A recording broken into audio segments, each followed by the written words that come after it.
আসসালামু আলাইকুম। দেখুন আমি এখানে মুরগিগুলোকে বড় বড় পিস করে নিয়ে তারপরে ধুয়ে পরিষ্কার করে নিয়েছি। আজকে আমি মুরগি ফ্রাই করব, তার জন্য এখন এগুলোকে আমি মিনিট করব। প্রথমে দিয়ে দিচ্ছি দেখুন আমি আদা রসুন, তারপরে দিয়ে দিচ্ছি দেখুন আমি 1 চামচ লাল মরিচের গুঁড়া, তারপরে দিয়ে দিচ্ছি দেখুন আমি অল্প একটু গরম মশলার গুঁড়া, দিয়ে দিচ্ছি গোলমরিচের গুঁড়া, দিয়ে দিচ্ছি লবণ। দেখুন এবার দিয়ে দিচ্ছি আমি 3 চামচ দিয়ে দেবো আমি টক দই,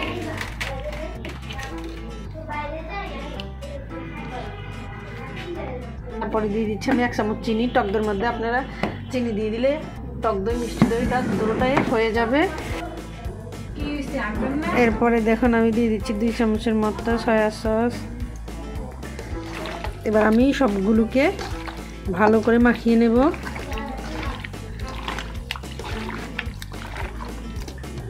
দেখুন এরপরে দিয়ে দিচ্ছি আমি 2 চামচের মতো চাট মশলা। দেখুন আমি মাংসগুলোকে খুব ভালো করে মাখিয়েছি, মাংসের একটা অংশ যেন বাদ না যায়, একবারে সবগুলো ভালো করে মাখিয়ে সুন্দর করে এবার আমি 1 ঘন্টার জন্য ঢেকে রাখবো। দেখুন আমার 1 ঘন্টা হয়ে গেছে। এবার আমি দিয়ে দেব ডিমগুলো দেওয়ার পরে দিয়ে দেব হালকা ময়দা, দিয়ে এগুলোকে আমি আবার ভালো করে মেখে নেব।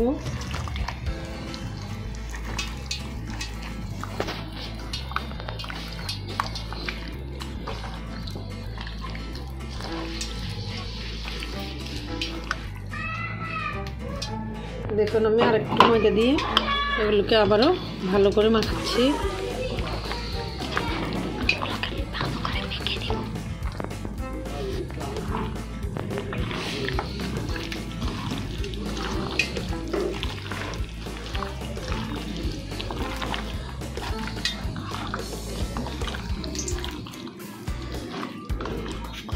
দেখুন আমার মাখানো হয়ে গেছে, এবার আমি ভেজে নেব।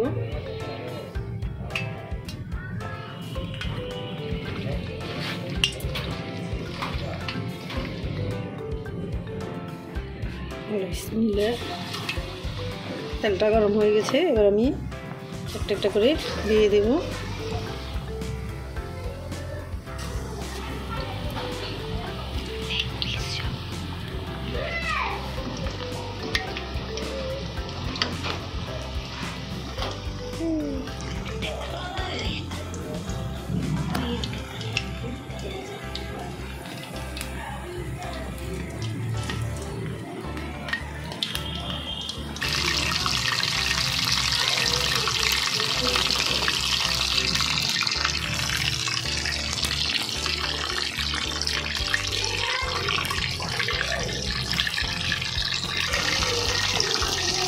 দেখুন মুরগিগুলো 1 পাশ হয়ে গেছে, এখন আমি আরেক পাশ উল্টে দিচ্ছি।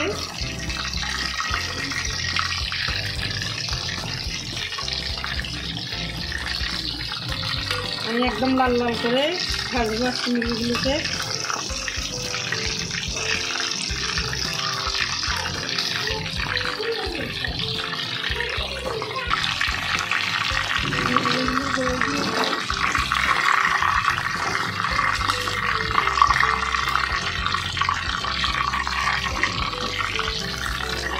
দেখুন চিকেনগুলোকে আমি একদম লাল লাল করে ভেজে নিয়েছি, এগুলো হয়ে গেছে।